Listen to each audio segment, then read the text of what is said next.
Hello everyone, welcome to my channel. My name is Kundan and आज हम लोग बात करने वाले हैं एमसीपी सर्वर कैसे क्रिएट करते हैं नोड जेएस के साथ। लास्ट एपिसोड में हम लोगों ने एमसीपी के बेसिक्स चीज़ें देखे थे और जावा में कैसे एमसीपी सर्वर बनाते हैं वो देखे थे। इस बारी हम लोग थोड़ा सा डिटेल में जाएंगे, एमसीपी सर्वर के बेसिक्स जो है उसको थोड़ा डिटेल में डीप डाइव करेंगे और उसके बाद हम लोग नोड जेएस में कैसे क्रिएट करना है एमसीपी सर्वर वो बात करेंगे। तो चलिए शुरू करते हैं। लास्ट टाइम हम लोग एआई के हिस्ट्री पे गए थे, एआई के हिस्ट्री के बारे में बात किए थे, कैसे एमसीपी सर्वर आया, उसके बेसिक डिटेल्स के बारे में बात किए थे। इस बार थोड़ा डीप डाइव जाएंगे कि कैसे प्रोटोकॉल वगैरह काम करता है एमसीपी का, और उसके अलावा नोड जेएस में कैसे बनता है एमसीपी सर्वर, उस पर बात करेंगे। ठीक है, तो चलिए शुरू करते हैं। बेसिकली एलएलएम का काम क्या है? कस्टमर या कोई यूजर है वो अपना क्वारी प्रॉम्प्ट मैसेज में डालेगा, प्रॉम्प्ट में डालेगा, एंड एलएलएम के पास बहुत सारा ट्रेन डेटा होता है। समझ गए? एक लिमिट में ट्रेन डेटा होता है, उसके बेसिस पे वो आंसर देता है जो भी यूजर क्वारी डालता है। ठीक है, ये एलएलएम मॉडल का काम है। बट एलएलएम का क्या काम नहीं है, जैसे कि वो रियल टाइम डेटा नहीं दे सकता है। जैसे कि हम बोलेंगे कि मेरे स्लैक पे एक चैनल है, चैनल पे कुछ अपडेट्स आए हैं, उस 1 मिनट पहले वो अपडेट्स आया है, उसके बारे में मुझे डिटेल्स जानना है, तो एलएलएम नहीं कर पाएगा क्योंकि उसके पास डेटा नहीं है। या किसी भी स्पेसिफिक जैसे स्लैक से या कहीं से भी टीम्स जैसे चैट है, उससे मैं जानना चाहता हूँ क्या स्टेटस है किसी चीज का, वो नहीं दे सकता है क्योंकि उसके पास रियल टाइम डेटा ही नहीं है। कुछ किसी न्यूज के बारे में जानना है तो वो भी नहीं है उसके पास। ठीक है, दूसरा चीज, वो कोई भी ऑपरेशन एग्जीक्यूट नहीं कर सकता है। जैसे कि हम उसको बोलेंगे कि ईमेल भेज दो, वो नहीं कर सकता है। उसको बोलेंगे टिकट काट दो, जैसे फ्लाइट टिकट, ट्रेन टिकट, ये सब काटना है, कुछ नहीं कर सकता है ये सब, तो वो एग्जीक्यूट कुछ भी नहीं कर सकता है। चलिए अब रैग पे आते हैं। रैग क्या करता है? एक मेरे पास वेक्टर डेटाबेस है और मेरे पास मान ली डॉक्यूमेंट है। डॉक्यूमेंट को मैं चंक्स में डिवाइड करके मैं वेक्टर डेटाबेस में मैथमेटिकल फॉर्मेट में मैं सेव करूंगा। उस वेक्टर डेटाबेस से जब एलएलएम में जब भी कोई यूजर्स क्वायरी करेगा उस डेटा के बारे में, तो वो वेक्टर डेटाबेस से डेटा उठाकर वो उसको प्रोसेस करके उसका आंसर देगा। अब एलएलएम के पास वो वेक्टर डेटाबेस का ऑलरेडी एक्सेस है, तो उसके पास डेटा है, तो वो रिट्रीव कर सकता है। तो ऐसे रियल टाइम डेटा हम लोग दे सकते हैं उसको रैग के थ्रू, जो भी हमको चाहिए एलएलएम से। तो ये आया रैग। उसके बाद आया टूल्स। आपने देखा होगा कई जगह कर्सर, कोपायलट, ये सब टूल्स देखे हुए हैं। गूगल चला रहे, जीमेल चला रहे, वहां पे ये जेमिनाई ऑलरेडी इंटीग्रेटेड है। तो ये जो टूल्स है, ये क्या करता है? टूल्स ये एजेंट्स की तरह काम करता है। जैसे कि एआई है, मॉडल है, अब मॉडल से एक टूल कनेक्टेड है, दूसरा टूल कनेक्टेड है, तीसरा टूल कनेक्टेड है। जैसे कर्सर का काम क्या है? कर्सर कोड एडिटिंग करता है। जैसे कि आपने कोई जावास्क्रिप्ट में कोई फाइल लिखा, अब मुझे चाहिए कि ये एक बग आ रहा है, इसमें कोई प्रॉब्लम है, कर्सर से मुझे हेल्प लेना है, तो उस चीज को क्या करेगा? होल फाइल को एज अ कॉन्टेक्स्ट लेकर चला जाएगा, वो एरर फाइंड करेगा और वो उस फाइल में जो भी एरर है उसको चेंज भी कर देगा, वहीं पे अपडेट भी कर देगा। तो ये एजेंट का काम कर रहा है, वो एक एक्शन परफॉर्म कर रहा है, तो एक तरह प्रकार का टूल हो गया। ठीक है, तो ऐसे ऐसे करके एआई से बहुत सारे टूल बने, टूल 1, टूल 2, लेट से कर्सर बना, को पायलट बना, ऐसे ऐसे टूल बने। बट कोई भी कॉमन मेथड नहीं था। कोई भी आ रहा है, जैसे कि कोई भी गिटहब वालों ने आया और उन्होंने अपना टूल बनाया, लेकिन प्रोटोकॉल क्या है क्या नहीं है वो सब अपने तरीके से उन्होंने बनाया। तो जितने बंदों ने बनाया, बहुत सारे अपने अपने तरीके से, और ये जो टूल्स हैं वो टाइटली कपल्ड है एआई से। ठीक है, यहाँ पे टाइटली कपल्ड है, कोई प्रोटोकॉल नहीं है, कुछ भी नहीं है, वो अपने तरीके से बना रहे हैं। ठीक है, यहां तक समझ में आ गया? तभी फिर एंट्रोपिक वालों ने एमसीपी को लाया। एमसीपी एक कॉमन प्रोटोकॉल है जिसके थ्रू कोई भी टूल बना सकता है। प्रोटोकॉल सबके लिए एक ही रहेगा। ठीक है, तब ये एमसीपी आया। एमसीपी क्या कर सकता है? डेटा रिट्रीव कर सकता है, कोई भी एक्शन ले सकता है, जो चाहे वो कर सकता है एमसीपी के थ्रू।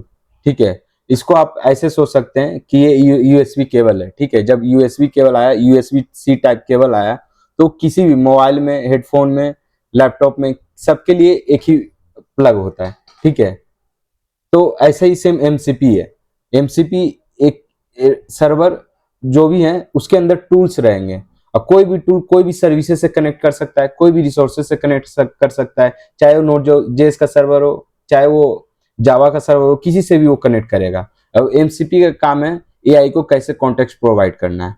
तो ये यूएसबी सी टाइप का है। यूएसबी सी टाइप क्या करता है कि कहीं से भी कोई भी कनेक्ट होता है, सेम एमसीपी सर्वर है। ये एआई किसी भी एआई मॉडल से कनेक्ट कर सकता है और किसी भी टूल से कनेक्ट कर सकता है। ये एक तरह का यूएसबी सी टाइप हो गया। यहाँ पे यूएसबी सी केबल कर देते हैं। ठीक है, यहाँ तक समझ में आ गया सबको। ये सेम हिस्ट्री है, कुछ भी नहीं है खास, बस नॉर्मल हिस्ट्री है। ठीक है, अब हम लोग आगे बढ़ेंगे। अब हम लोग बात करेंगे थोड़ा डीप में, एमसीपी सर्वर है क्या। ठीक है, हाँ, तो एमसीपी सर्वर का फुल फॉर्म क्या होता है?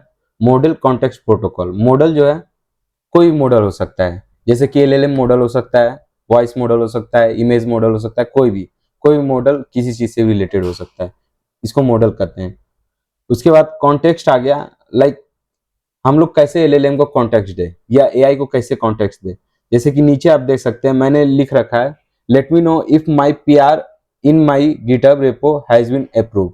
अब एलएलएम को पता ही नहीं है गिटहब का जो कॉन्टेक्स्ट है, वो पता ही नहीं है, there is no context of GitHub repo. Okay, तो ये है ही नहीं। तो यहाँ पे क्या आता है कि एमसीपी सर्वर आता है। एमसीपी सर्वर का काम क्या है कि उसको कॉन्टेक्स्ट दे दे कि ये गिटहब का रेपो का लिंक है, ये सब चीजें हैं। हम लोग जो भी कोई बात कर रहा है गिटहब रेपो के बारे में, इसका मतलब ये है, एक रेपो का लिंक रहेगा, वो रहेगा। ये एमसीपी सर्वर के थ्रू उसको हम कॉन्टेक्स्ट दे सकते हैं, वो समझ जाएगा कि हमको कहाँ कनेक्ट करना है गिटहब रेपो में। अगर हम लोग गिटहब रेपो के बारे में बात कर रहे हैं तो उसको कहाँ कनेक्ट करना है, ये एमसीपी सर्वर के थ्रू वो समझ जाएगा एलएलएम। तो हम लोग एक तरह से उसको कॉन्टेक्स्ट दे रहे हैं।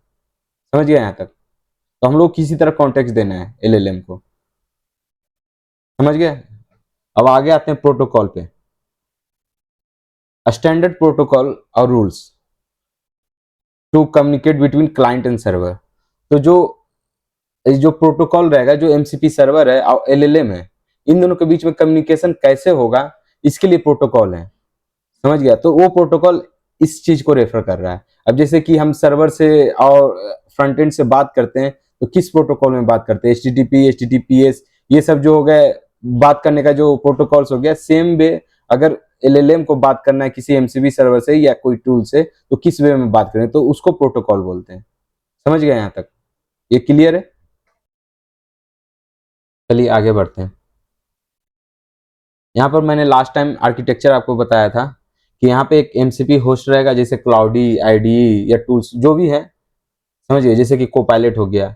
वहाँ एक एमसीपी सर्वर रहेगा, ए बी सी, यहाँ पे देख सकते हैं। ये एमसीपी सर्वर ए जैसे कि लोकल रिसोर्स से कनेक्टेड है, एमसीपी सर्वर बी है वो भी लोकल रिसोर्स से कनेक्टेड है, एमसीपी सर्वर सी है जो वेब एपीआई से कनेक्टेड है, जो इंटरनेट में एक रिसोर्स है, और कह सकते हैं कि जैसे कि आपका कोई सर्विसेज है उससे कनेक्टेड है, तो ये इससे कनेक्टेड है। अब एमसीपी होस्ट को बात करना है एमसीपी सर्वर से, कुछ डेटा मांगना है, तो वो क्या करेगा, एमसीपी प्रोटोकॉल रहेगा बीच में कम्युनिकेशन के लिए, प्रोटोकॉल से वो बात करेगा, एक दूसरे से कनेक्ट रहेगा। ठीक है, और सर्वर को जो करना है, जैसे कि डेटा लाना है, आपको स्लैक के बारे में डालना है कि स्लैक में ये मैसेजेस आए थे, ये चैनल में ये डिटेल्स हैं, वो डिटेल्स एमसीबी सर्वर के पास आ जाएगा थ्रू एपीआई से, जो भी कनेक्शन रहेगा, और एमसीबी सर्वर डायरेक्ट फीड कर देगा एमसीबी क्लाइंट को, और एमसीबी होस्ट इसको शो करेगा। समझ गए यहाँ तक? तो ये इसका प्रोटोकॉल है, कुछ भी नहीं है, बस एमसीबी सर्वर बीच में एक आ रहा है। एक एमसीबी सर्वर रहेगा जो कनेक्टेड रहेगा एलएलएम से। अब एमसीबी सर्वर है, हमको क्या भेजना है डेटा एलएलएम को, वो मेरे पे निर्भर है। हम बना रहे हैं एमसीबी सर्वर, तो मुझे डिसाइड करना है अपने प्रोडक्ट के अनुसार कि क्या मुझे भेजना है एलएलएम को, एलएलएम को जस्ट शो करना है। ठीक है, यहाँ तक समझ में आ गया? क्लियर है? चलिए आगे बढ़ते हैं। अब यहाँ पे देखिए, हम लोग प्रोटोकॉल के बारे में बात करेंगे। पिछले बार हम लोगों ने प्रोटोकॉल के बारे में बात नहीं किया था, लेकिन इस बार बात करेंगे। एमसीपी क्लाइंट है, एमसीपी सर्वर है, बीच में प्रोटोकॉल है। कम्युनिकेशन के लिए प्रोटोकॉल तो रहेगा कि किस प्रोटोकॉल से ये दोनों बात करेंगे, क्या रूल्स रेगुलेशंस रहेगा। तो जो यूज करता है, जो प्रोटोकॉल है, वो जेसन आरपीसी पे काम करता है। जेसन आरपीसी ये एक प्रोटोकॉल है, और ये रिफ्लेक्शन के साथ काम करता है। रिफ्लेक्शन भी इसके अंदर, रिफ्लेक्शन इंप्लीमेंटेड है। तो वो कैसे काम करता है वो बताते हैं। ठीक है, तो जेसन आरपीसी जो हो गया, उसको सर्वर के बारे में हर एक चीज मालूम रहेगा कि सर्वर में कौन कौन से फंक्शंस हैं, वो फंक्शंस ऑलरेडी मालूम रहेगा। इसको रिफ्लेक्शन बोलते हैं।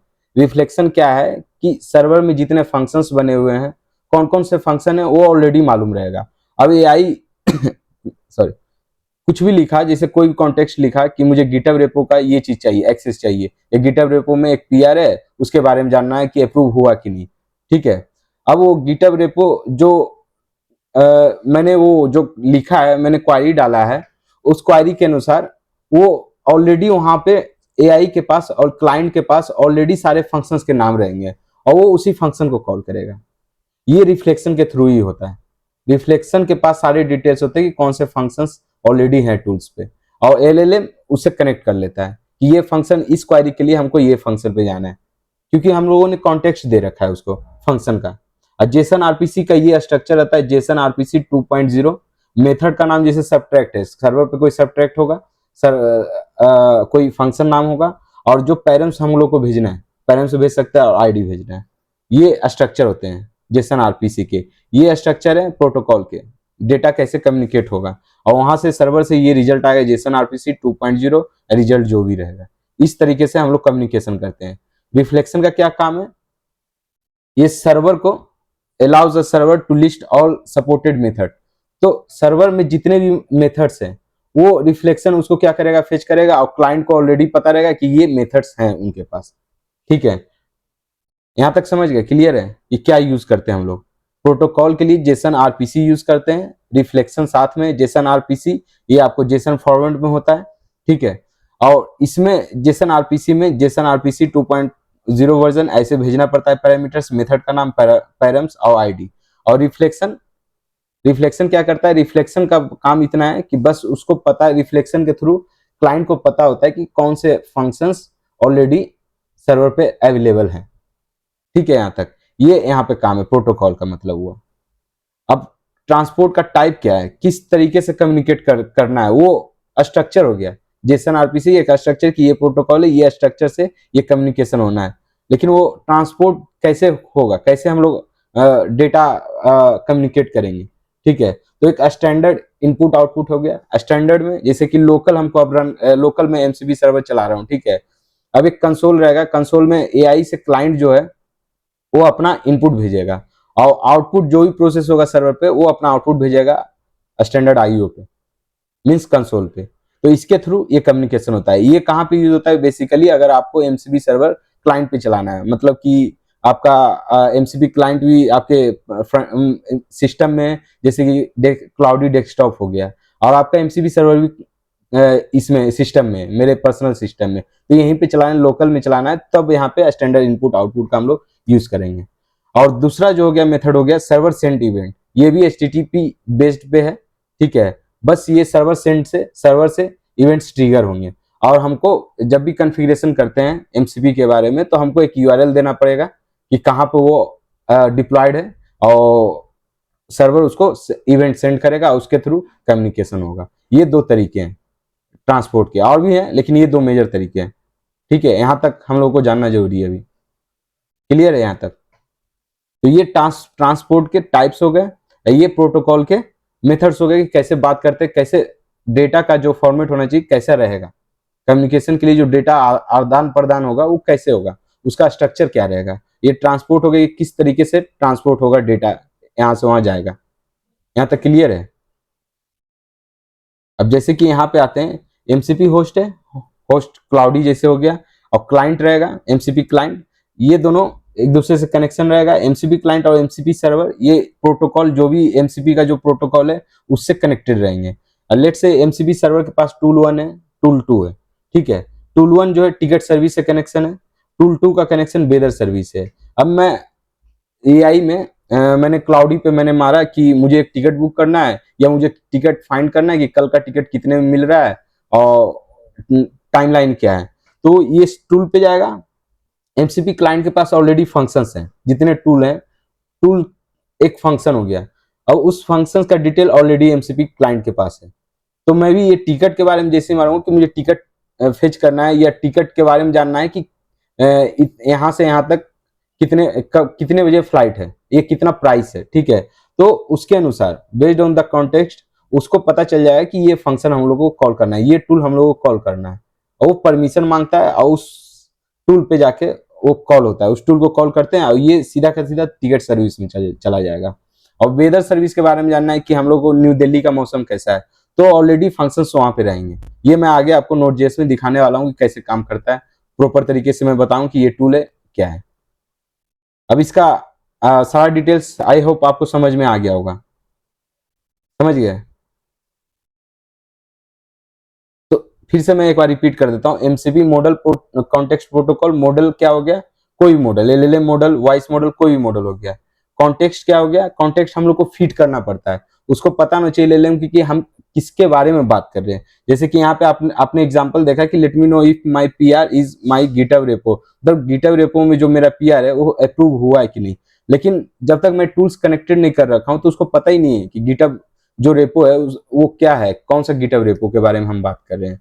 तो उसको कनेक्ट करने के लिए एमसीपी सर्वर आया है जो ऑलरेडी फीड कर देता है, मतलब जितने टूल्स होते हैं वो ऑलरेडी एलएलएम के पास चले जाते हैं, एमसीपी क्लाइंट के पास चले जाते हैं कि ये सब टूल्स हैं। अगर हम गिटहब रेपो के बारे में बात करें तो ये इसका यूआरएल होगा, ये इसका फंक्शन है, आप इसको कॉल कीजिए। तो इस तरह से हम एक्शन परफॉर्म कर रहे हैं। एक ईमेल सर्विस है, अगर मैं बोलूंगा कि ये ईमेल भेजना है, सब्जेक्ट ये रहेगा, उसका कंटेंट ये रहेगा, तो वो ईमेल सर्विस का जो रहेगा सेंड, मान लीजिए सेंड ईमेल नाम के मैंने एक बनाया फंक्शन, तो फंक्शन ऑलरेडी एलएलएम को पता रहेगा। अब मैं जब भी कहूंगा कि आपको ईमेल भेजना है तो वो उसी को कॉल करेगा। तो मैंने उसको एक कॉन्टेक्स्ट दे दिया, समझ गए यहाँ तक। और फिर प्रोटोकॉल जो होता है कि प्रोटोकॉल कैसे बात होगा एमसीपी सर्वर और क्लाइंट के बीच में, वो प्रोटोकॉल स्टैंडर्डाइज उन्होंने डिफाइन किया है। ठीक है, यहाँ तक समझे। इसके बाद ये मैंने बता चुका आर्किटेक्चर ये प्रोटोकॉल के बारे में कि जेसन आरपीसी प्रोटोकॉल पे ये काम करता है। रिफ्लेक्शन, इसके पीछे का जो वर्किंग है, रिफ्लेक्शन है, मीन्स रिफ्लेक्शन क्या करता है, वो क्लाइंट को दे देता है जितने फंक्शन सर्वर पे हैं, उसको पता होता है क्लाइंट को किससे कनेक्ट करना है, ये सब दिया होता है। ये इसके स्ट्रक्चर है। और ट्रांसपोर्ट टाइप क्या है, स्टैंडर्ड इनपुट आउटपुट, मतलब जो कंसोल में स्टैंडर्ड इनपुट आउटपुट होता है उससे कम्युनिकेट होता है। ठीक है, क्लाइंट इनपुट देगा और सर्वर जो है आउटपुट देगा, समझ गए। और सर्वर सेंड इवेंट क्या हो गया, सर्वर से इवेंट्स आएंगे। ठीक है, तो ये दो अलग अलग हो गए। स्टैंडर्ड इनपुट आउटपुट में क्या होता है कि लोकली अगर हमको एमसीपी सर्वर रन करना है तो उसके लिए। सर्वर सेंड इवेंट में क्या है कि सर्वर पे अगर कहीं डिप्लॉयड है मेरा सर्विसेज या एमसीपी सर्वर डिप्लॉयड है तो उसके लिए सर्वर सेंड इवेंट यूज करते हैं। ये इसका आर्किटेक्चर है। यहाँ तक सब क्लियर है, आई होप कि आपको अच्छा लग रहा है। इसके बाद हम लोग चलेंगे Node.js पे कैसे काम करता है ये। ठीक है, ओके, चलिए तो आगे बढ़ते हैं। यहाँ पे आप देख सकते हैं, यहाँ पे ये जो इनका साइट है मॉडल प्रोटोकॉल कॉन्टेक्स्ट प्रोटोकॉल का, वहां पे भी आपको इंस्ट्रक्शन दिया रहेगा कि हम कैसे क्रिएट कर सकते हैं Node.js से एक एक इंस्ट्रक्शन दिया हुआ है कैसे हम बना सकते हैं, ये आप फॉलो कर सकते हैं।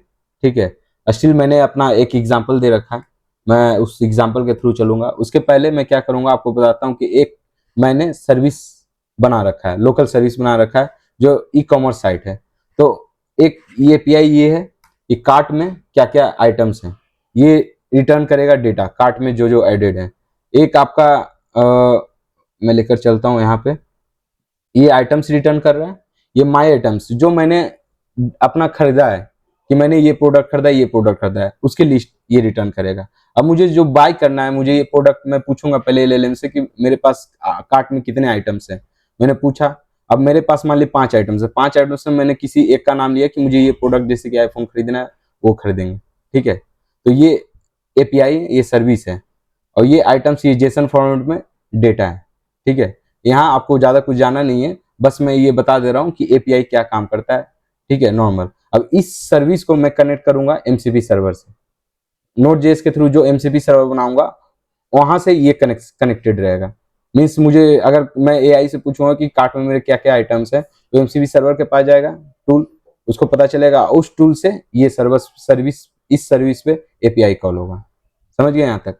तो बस ये वाला जो सर्विस है ई कॉमर्स जो मैंने नाम का बनाया है, ये बस बेसिक सर्विस है जिससे आपको पता चले थोड़े थोड़े से चीजें यहाँ कैसे ये मतलब कनेक्ट होगा एमसीपी सर्वर से ये नॉर्मल सर्विस में। ठीक है, यहाँ तक क्लियर। उसके बाद मैंने ये बना रखा है एमसीपी सर्वर, ये यहाँ पे आते हैं एमसीपी सर्वर में। मैं एक एक लाइन आपको समझाऊंगा कौन सा क्या करता है। ये लाइन एमसीपी सर्वर इंपोर्ट कर रहे हैं हम लोग सर्वर क्रिएट करने के लिए।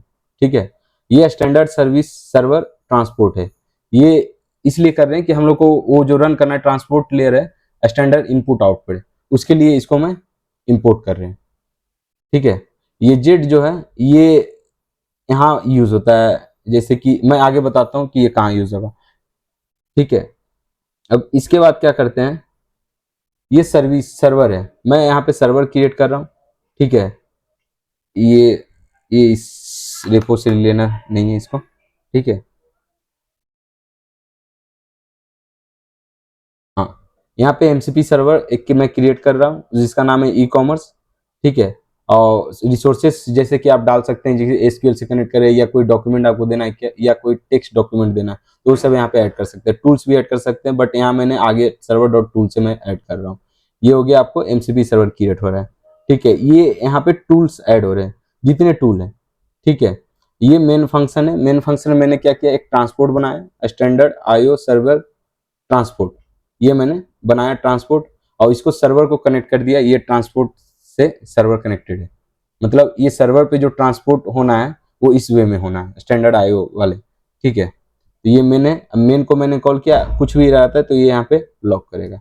उसके बाद मैं टूल क्या क्या ऐड कर रहा हूँ, पहला टूल है गेट कार्ट आइटम्स, मतलब ये सारा का सारा मैं इसको कॉन्टेक्स्ट दे रहा हूँ कि get all the items in my cart. तो इससे रिलेटेड मैं जितना भी चीजें लिखूंगा एग्जैक्ट, मुझे एआई के टूल में एआई का जो प्रॉम्प्ट रहेगा वहां पे एग्जैक्ट ये लिखने की जरूरत नहीं है। मैं कुछ भी लिखूंगा जैसे कि get all the items from my cart, तो ये इससे मैच कर लेगा। तो ये डिस्क्रिप्शन है, मैं फीड कर रहा हूँ ताकि एलएलएम को पता चले कि ये दोनों ऐसे कनेक्टेड है। ठीक है, और ये आपका क्या हो गया, फंक्शन नेम, ये टूल नेम हो गया गेट कार्ट आइटम। अब ये जो है ये ऑलरेडी एआई के पास चला जाएगा, एआई एलएलएम के पास एमसीपी जो क्लाइंट रहेगा उसके पास टूल्स के सारे लिस्ट रहेंगे। मैं इसको अभी दिखाऊंगा आगे कि कैसे रहेगा। ठीक है, तो ये आपका हो गया टूल नेम, ये डिटेल्स हो गया। ये जो फंक्शन है, इस फंक्शन में क्या एग्जीक्यूट करना है, जैसे कि मैं यहाँ पे fetch all items in cart. ठीक है, ये फेच कर रहा हूँ डेटा को और ये रिटर्न कर रहा हूँ, बस ये कर रहा हूँ, डेटा में फेच कर रहा हूँ और रिटर्न कर रहा हूँ। अब यहाँ पे आते हैं, ई कॉमर्स सर्विस एक है फाइल है। ठीक है, ये लोकल जो सर्विस रन हो रहा है लोकल सर्वर पे रन हो रहा है, तो इसलिए ये यूआरएल है। अब fetch all items in cart जो है, जो यूआरएल है स्लैश कार्ट, ये एपीआई है, इसमें डेटा आ रहा है, मैं भेज रहा हूँ सारा। अब ये एक है कि मैंने जितने आइटम्स ऑलरेडी बाउट किया है, मतलब जितने भी मैंने खरीदे हैं सर्विस आइटम्स, वो ये वाले यूआरएल पे चलेगा, वो सारे के सारे आ जाएंगे। ठीक है, अब ये वाला है कि जो मैं आइटम खरीदना चाहता हूँ उसको मैं एक नाम दूंगा कि आइटम में मुझे आईफोन खरीदना है, मैंने आईफोन 16 डाल दिया। अब ये क्या करेगा, उस डेटा को भेज देगा उस सर्विस में। ऑलरेडी देर वहां पे तीन वहां पे तीन एपीआईज थे, दो गेट थे, एक पोस्ट था, पोस्ट इसके लिए था। ठीक है, मैं एक बार शो कर देता हूँ आपको। पोस्ट यहाँ पे बाय है, यहाँ पे मैं बॉडी क्या कर रहा हूँ, बॉडी से नेम को बाहर एक्सट्रैक्ट कर रहा हूँ, इसको मैं मैच कर रहा हूँ कि जो लिस्ट आइटम्स है, कार्ट आइटम है, उसमें अगर ये आइटम प्रेजेंट है, ठीक है, उसी को ये माई आइटम्स में पुश कर दे, मतलब माई आइटम्स में ऐड कर दे। तो बस ये कर रहा हूँ, और उसके बाद यहाँ से मैं कंफर्म यस रिटर्न कर दूंगा स्टेटस को 200 के साथ। ठीक है, और ये आपका क्या हो गया, ये सर्विस हो गया, इंडेक्स में ये टूल हो गया। तो ये पहला टूल जो गेट कार्ट आइटम्स में ये सारा आइटम्स फेच करता है। ठीक है, ये एक टूल हो गया। एक टूल हो गया आपको by item, can you by the item, can you by the item, मैं इसको इंस्ट्रक्ट कर रहा हूँ कि मुझे बाय करना है। और पैरामीटर्स में मतलब ये जेड डॉट स्ट्रिंग है, जो कि जेड के बारे में मैंने बताया कि मैं आगे बात करूंगा। तो जेड क्या करता है, जेड पैरामीटर्स के बारे में एक डिफाइन कर देता है कि एक पैरामीटर आएगा जैसे नेम नाम का, वो स्ट्रिंग फॉर्मेट में रहेगा। ठीक है, बस ये इतना काम कर रहा है।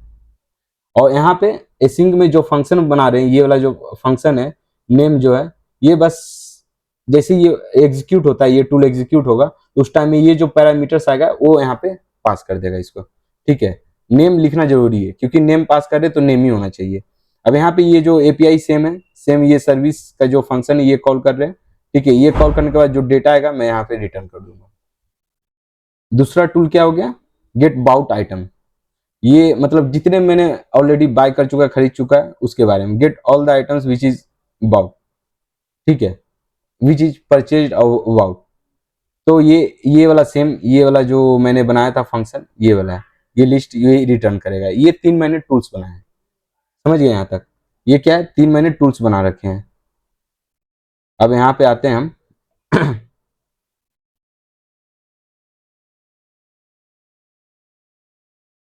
क्लाउडी खोलते हैं, ठीक है। क्लाउडी में आने के बाद हम लोग को कॉन्फ़िगरेशन भी करना पड़ेगा।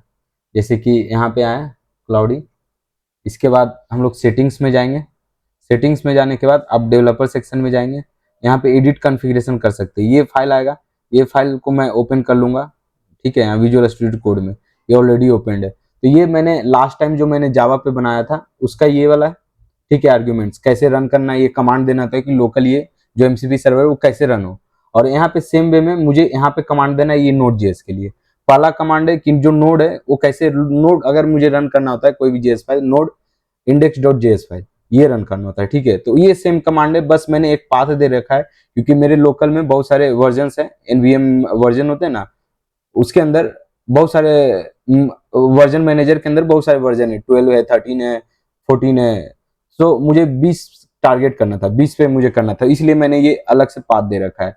आप ये भी सेट कर सकते हैं, बाद में सेट कर सकते हैं उस फोल्डर पे 20, लेकिन ऑटोमेटिकली ये डिफॉल्ट 12 ले रहा है जिसके कारण ये रन नहीं हो पा रहा है। मैंने 20 चुना ये रन करने के लिए। ये आप लोग इसको फिर से कन्फिग कर सकते हैं बाद में, कोई दिक्कत नहीं, कोई वर्जन जैसे आप चुनना चाहते हो वो चुन सकते हैं। ये नोड का एक पाथ है, ठीक है, जिससे पता चले कि कौन सा वर्जन चलाना है नोड का। और उसके बाद आर्ग्यूमेंट्स कौन सा फाइल चलाना है, जैसे कि यहाँ पे इंडेक्स जेएस है, MCB server SRC index JS file है। यहाँ पे ये मैं दिखाता हूँ आपको कौन सा फाइल है। यहाँ पे जाने के बाद आपको यहाँ पे जाना है, एमसीबी इंडेक्स जेएस चला रहे हैं हम लोग एसआरसी में, ठीक है। तो सेम सेटिंग किया हुआ है यहाँ पे। बस ये कमांड देने के बाद ये कमांड रन होगा। जैसे ही मैं क्लाउडी खोलूंगा, ये कमांड होने के बाद वो एमसीबी सर्वर चलता रहेगा। एमसीबी सर्वर और क्लाइंट एक दूसरे से कम्युनिकेशन के लिए रेडी है, और क्लाइंट के पास सारा का सारा जो एमसीबी सर्वर पे जो जो फंक्शंस है वो ऑलरेडी चला जाएगा एमसीबी क्लाइंट के पास, ठीक है। यहाँ तक समझे। तो ये एमसीपी सर्वर, ये जो पहला जो जावा पे मैं बनाया था, ये दूसरा एमसीपी सर्वर है, एमसीपी सर्वर नोड। इसके अंदर सारे टूल्स हैं। समझ में आ गया यहाँ तक कैसे क्या करते हैं, ठीक है। ओके, आगे आगे बढ़ते हैं अब। हाँ, अब यहाँ पे देखते हैं हम लोग, ठीक है। यहाँ पे देखेंगे कि तीनों के तीनों टूल ऑलरेडी लिस्टेड हो गए। Get cart items, buy item, get bought items, ठीक है। अब मैं इसको क्वेरी करूंगा, get all the items present in my cart, ठीक है। मैंने इंटर मारा।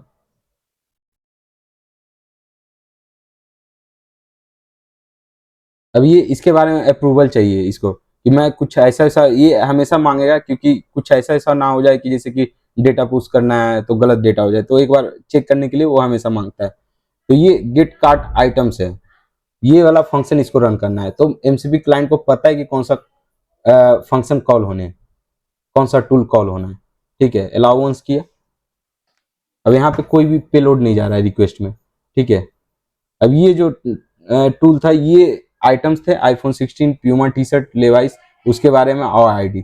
अब आप यहाँ पे देखिए सर्विसेज है, आइटम्स में क्या क्या थे, cart item, iPhone 16, Puma T shirt, Levi's.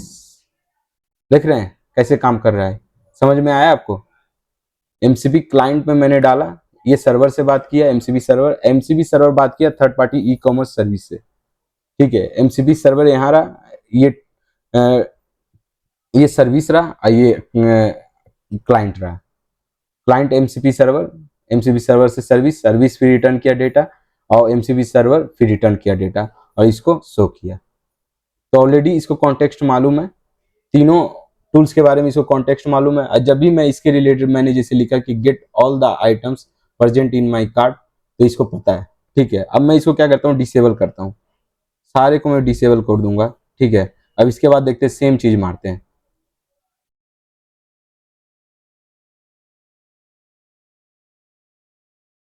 अब ये क्या बोल रहा है, I don't have access to card system और फंक्शन, क्योंकि इसके पास डेटा है ही नहीं है, समझ गए। तो डेटा है ही नहीं, उसके पास कॉन्टेक्स्ट ही नहीं है। अब इसीलिए हम लोग टूल के थ्रू हम लोग को कॉन्टेक्स्ट देना पड़ता है। कॉन्टेक्स्ट देने के बाद उसको पता रहता है कि इस चीज के बारे में अगर बात हो रहा है तो यहाँ पे जाना है, मतलब सर कौन से टूल को कॉल करना है। अब जैसे कि मैं यहाँ पे डालता हूँ कि get all the bought items, ठीक है, ये मैंने किया। अब ये इसको पता है कि ये टूल को कनेक्ट करना है, गेट बाउट आइटम्स मैंने बनाया था नाम का टूल, इसको कॉल करना है। अब ये इसको कॉल करेगा। अब आईफोन, दिस इज आईफोन 16, तो मेरे ख्याल से ये मैंने ऑलरेडी रन कर रखा था। फिर से इसको एग्जिट करके स्टार्ट करते हैं तो इसको पता ही नहीं रहेगा, ठीक है। मैं यहाँ पे क्या करता हूँ, फिर से इसको एग्जीक्यूट करता हूँ, ठीक है, आपको दिखाने के लिए। अब ये एम्प्टी आएगा क्योंकि वो सर्विस पहले से रन हो रहा था, वहां पे मैंने ऑलरेडी एक आइटम मैंने ऐड कर दिया था।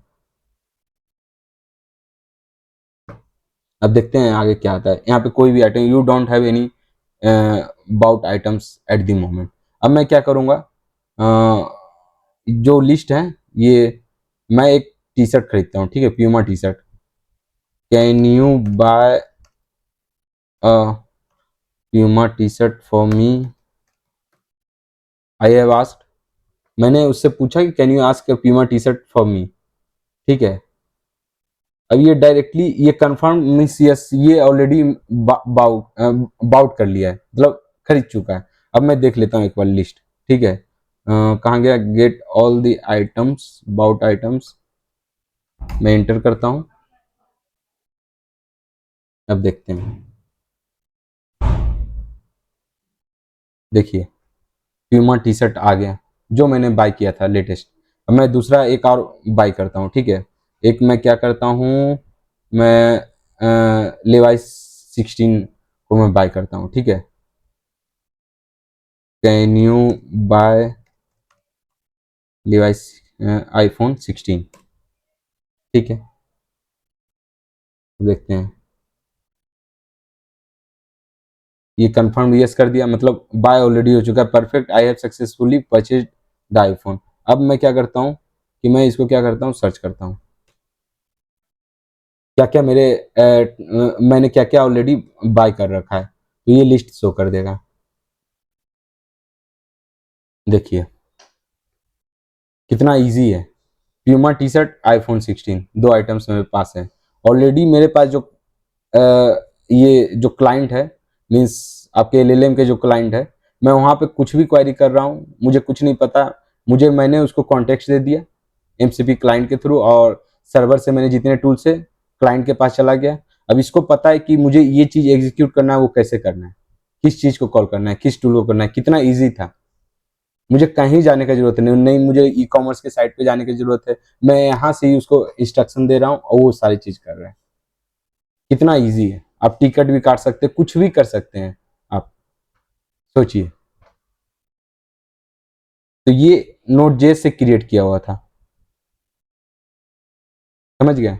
आप एक बार अपने तरफ से कोई प्रोडक्ट ट्राई कीजिए कि ये बना सकते हैं, जैसे टिकट के बारे में ट्राई कर सकते हैं, या स्टॉक मार्केट के बारे में कि हाँ ये प्राइस कौन कौन से प्राइस है, कि क्या क्या स्टॉक अभी मिल रहा है, किसका आज आज पूरे दिन में किस स्टॉक का सबसे ज्यादा प्राइस इंक्रीज हुआ, तो ये सब चीजें आप चेक कर सकते हैं, ठीक है। तो कैसा लगा आपको आज का सीरीज, आई होप कि आपको अच्छा लगा हो। मैंने जितने जितने सारे चीजें थे मैंने डिटेल में गया, एक एक चीज का मैंने डीप डाइव आपको बताया कि कौन सा चीज कैसे काम करता है। ये बहुत डीप डाइव में है, हिंदी में आपको कहीं नहीं मिलेगा इतना डीप डाइव में, समझ गए। तो आई होप आपको अच्छा लगा हो। अगर अच्छा लगे तो प्लीज सब्सक्राइब कीजिए और शेयर कीजिए, जरूर शेयर कीजिए और लाइक भी कीजिए, समझे। चलो फिर चलते हैं, मिलते हैं अगले एपिसोड में। Thank you, bye bye.